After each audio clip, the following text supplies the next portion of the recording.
walking in randomly, the show will be starting, and you know, the kind of stuff we're used to all the time. There's gonna be a point where we're gonna have to do something new, I guess. Like an official intro. Yeah. When you've got a shtick, you stick with it. You chatter, and inevitably, because I like to try to get this over, I chime in and say, 1, 2, 3, 4, I declare a midweek war! T-shirts are coming, folks. Gerald Pound, the mainstream media, here with part 2 of this week's 4-part midweek war. Check us out. Subscribe, rate, review on iTunes. Find the midweek war on iTunes, or just shuffle on off to the mothership, if you will, WrestlingMayhemShow.com. We're here to talk NXT with Tonio Garza. Hey, I don't know if you noticed between the other shows, but I teletransported myself into a different room now. Garza keeps his backgrounds super fresh. And also joining us from Poughkeepsie, New York, Mad Mike. Yes, actually, Poughkeepsie used to be known as the Chinlock capital of the world. It's a common fact. It's a common fact, but now we are known as the Heart Punch capital of the world. Oh, really? Now, how did that happen? When did that change? Well, you see, they started doing a lot of Chinlocks over in Saskatoon, and we just lost the title. Heart Punch, huh? Yeah, I think it's politics. I mean, you know, Heart Punch was kind of like the second thing we did a lot of, so we're like, screw it. I guess we're the Heart Punch capital. Well, that's nice. All right, like I said, we're here to talk about NXT. Garza is here to give his opinion. We're here to give our opinion on his opinion. So let's start things off, Garza, and why don't you do it like we always like to do and give us one word for this week's NXT. My one word is going to be wasted. Wasted? Wasted? Yes, wasted. I think they wasted the main event. That could have been something bigger. Oh, okay, we're going to fight about this. Yeah, we're going to get to this. We're gonna fight. Well, why wait? Let's have it out right now because, look. Well, what's your good? What's your good, Garza? What's your good? I guarantee it's not the main event. Yes, seriously. The hell, Garza? Okay, the good and the bad are gonna be the main event. The good things about the main event is that they managed to give us a good match with an ending that, we all knew we're not going to get a clean finish.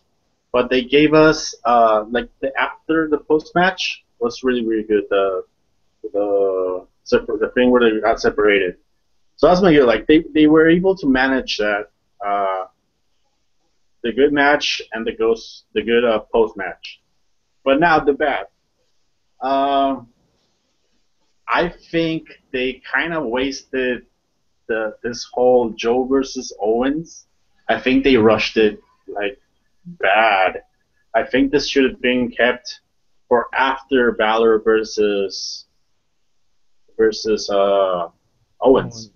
Because to me, Joe versus Owens is not about the title. It's more about respect. So they could have, because I think that Owens is going to lose the title in Japan. And I think they could have simply run Joe versus Owens after Japan, and just not give us a match in a random Wednesday when there's nothing going on. What do you guys think? I think there was a lot to like about the match. A lot of little things that I liked. KO was especially cowardly, was just going out of his way to be cowardly, which was different. He was just wrestling differently. He wasn't being the bully. He was in the ring with someone that you could tell he was desperate against. There was desperation in it. I loved when I can't remember what move it was, but I love when Joe kicked out of one of the moves by Owens. That was pretty awesome. Yeah, like I said, the match was great. I just think it could have been more. See, I'm okay with them doing it right away. Because of how they set it up. Like they set it up where Joe had one match, dominated, and then immediately got a match with the champion. That's exactly the same thing Kevin Owens did. Mhm. But Owens is smarter and said he wasn't going to put the belt on the line.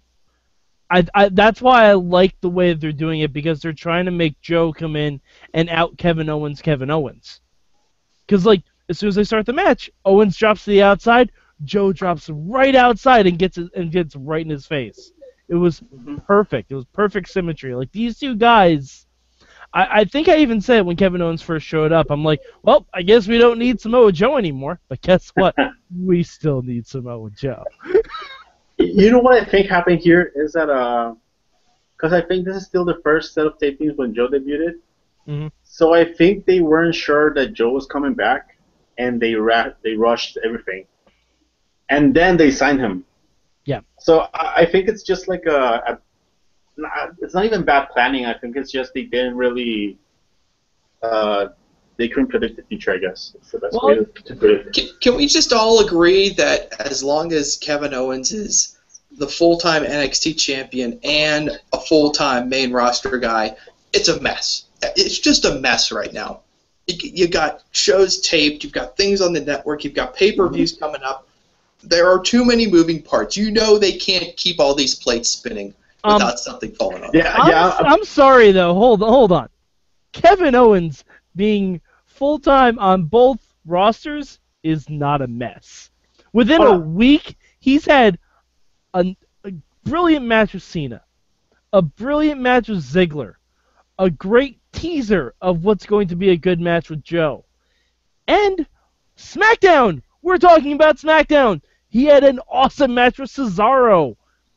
That's 4 dream matches in 1 week. That's fucking impressive. Yeah. I'm not saying he's not putting in good. I mean, no one's saying he's not putting in good effort. I'm just saying that the coordination of all these storylines is damn near impossible. Because, like you said, Mike, every time Kevin Owens gets into the orbit of any other wrestler, a dream match spontaneously appears, and everybody wants to see it. Even Zack Ryder. Even Zack Ryder. Just like the other one that I teased or hoped for on the live tweet that I did last night, when he said, "This is my house." Exactly. Paige versus Kevin Owens. I'm ready for it. I'm ready for it. I'm ready for it right now. I'm ready for Paige versus Kevin Owens. Oh, if only. No, but I agree with Matt. The editors are really earning their checks right now. Mm-hmm. Although the edits weren't as obvious this week as they were last week, the edits were wild. Yeah. And this week, not so bad. Let's. I tell you what. Let's talk about the Ballad of Finn Balor. Well, hold on. Before we get into Ballad of Finn Balor, Garza, what will be your one change for this week? You've already said the good and the bad is the main event, which I don't know if we allow that here on the Midweek War, but That's been a cop out. I guess we'll have to say it's okay. Going for a paradox. The change, I guess. Okay, something that would change for and it's a segue for what we want to talk about the Finn Balor documentary that they're going. I don't think I think they could have done the whole thing saying his name is Finn Balor and just not say Fergil Devitt. I mean, it's not like they called the Bella father Mr. Garcia, you know. I think they could have just done, just could have gone with the Balor name, just for kayfabe. It's not a big change, but just for kayfabe. I see where you're saying, and if he was debuting on WWE and they were doing this, I'd totally agree with you. But NXT is totally a different animal. Like they acknowledge that, like, Finn Balor and Becky Lynch knew each other way before NXT. Like, WWE would never do something like that. They've acknowledged that Sammy, Kevin Owens, and all of those guys were buddies before coming to NXT. Like, that's the cool thing about NXT, is that you're allowed to acknowledge past history. And plus, we got to see Balor as Venom on NXT. I'm always going to be okay with that. We even had a gonna be glimpse okay. of the Balor Punisher one. hmm I think I even saw a Darth Maul in there. Maybe, yeah. I'll tell you something else. How small are those rings in Ireland? Jeez, oh man, that's Oh like my tighter than God. like. Oh, yeah. I've seen beds that are bigger than those things. Ay. I like the joke. Also, I guess we should mention the Grado appearance. Do He we was in have the- to? That's true. Well, he was in WWE television now. He joins the ranks of Samoa Joe and Alberto Rio of working 2 shows at the same time. And Rick Rude. Never forget Rick And Rude. He was the originator.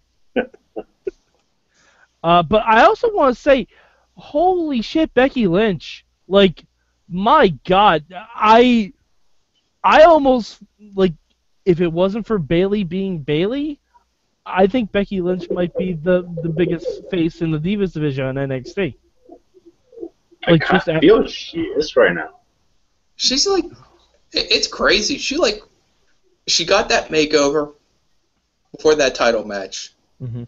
and it's like that. Like at first, I was completely weirded out by it, but it like flipped the switch, and like now she's got the cool T-shirts, and she's selling the goggles, and she's just like all over everything.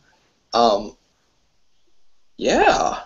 I'm starting to wonder, like, how long can they keep a lid on this? I mean, Sasha better watch your back, boss. Jeez, man. What'd you think about the other?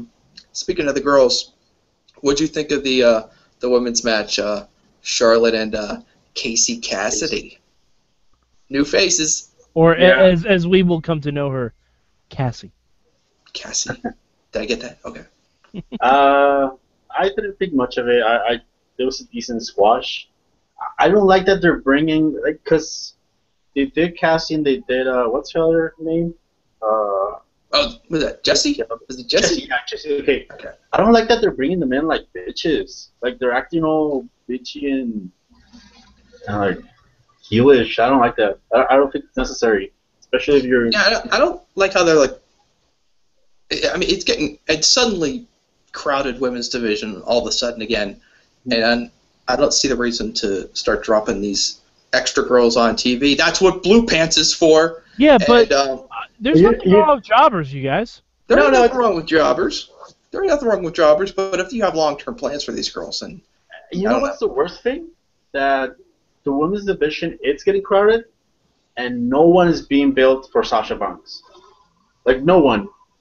Like, Charlotte and Dana are doing their thing. I think Bayley and Emma are still doing their thing. Alexa and Carmella are doing their thing. But no one's really getting built for Sasha. But I think Sasha had all of these tapings off due to some kind of injury. So, you know, in lieu of that, hey, guess what? Women can have actual feuds without a title belt being involved.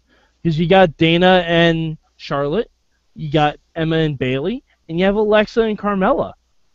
3 women's feuds at the same time. When has Raw or SmackDown or Nitro or TNA ever done that? The answer is very easy. You don't even have to Google it. 0. They've never done it. it is amazing. And they've all 3 of them been going on for a while.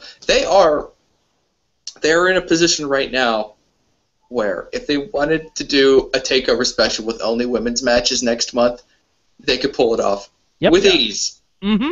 You would have 4 matches done. Yep.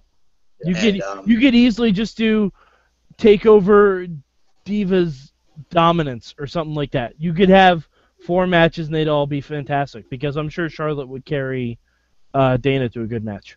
Absolutely, and you could main event it with Paige versus Kevin Owens. All right, Yes! let's do why don't you boys let me know where you rank this week's show? Mike?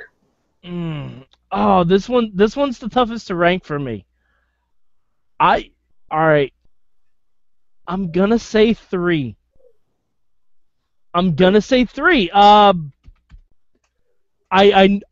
It was very touch and go. I was trying to think about this last night, but I'm gonna say the 3rd ranked show this week, just because I would have liked to see a little bit more closure with the Queen City Outlaws and against Banff.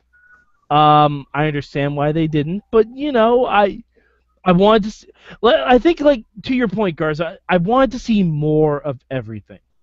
Like, Mhm. this NXT felt like a teaser of a whole lot of good things. I want to see more of it. Yeah, Alright. I'm actually gonna give it the number 4 spot. Mainly because I felt the show. Like the only reason I watched it was Joe versus Owens. Like the rest of the show, I could have just like skipped it and been totally okay. There were more promos and documentaries than matches, I think. But it was a hell of a documentary. But I also have NXT in third for this week. Yeah, it's a lot of more of the same. But Joe and Kevin Owens was pretty good. So, good stuff right there. Is there anything else we need to talk about? Would you like to gush any more about Cesaro and Kevin Owens on SmackDown? Anybody here? I normally don't advocate watching SmackDown. Watch Cesaro versus Kevin Owens, because it's not a long match. It's not the longest match Kevin Owens has had, but oh man, is it fun! I want to see it a bajillion more times. I really do. I You would were add to that. Also watch the Kevin Owens promo he did. It was a Yes. good promo, and then you'll be able to experience an amazing pop for Cesaro. Like if Vince McMahon cannot hear that pop, he's literally just trying to ignore it because that was a huge ass pop. I'll trust that WWE did not sweeten that pot in that pop in post production. Wait, Hey, if they wait. did it, that's even better. I mean, if they did, I guess that's good for Cesaro too. If they're Yeah. sweetening your pop, or you actually have the pop, either way, you're in good shape. Post-production applause on SmackDown? Matt Carlos, you crazy. I don't know. They just sounds like the same people every time. It's weird. It's a traveling circus. SmackDown is the same fans all the time, like the Impact Zone. It's a territory thing now. It's so weird. It just exists in a vacuum. Just like NXT in the same building, except not as cool or nice Or relevant. or relevant. Okay, we did it. That is part 2 of this week's 4-part Midweek War podcast. There's 3 more Midweek War podcasts for you to experience, covering Ring of Honor, Impact, and what's the other show called? Lucha Underground. That's gonna be fun. that dude. one.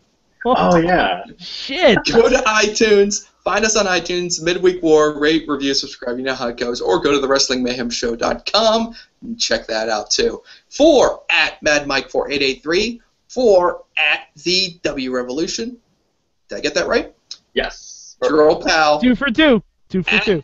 Mainstream Matt, the host with the most. Woo! And we'll see you next time on the one and only Midweek War.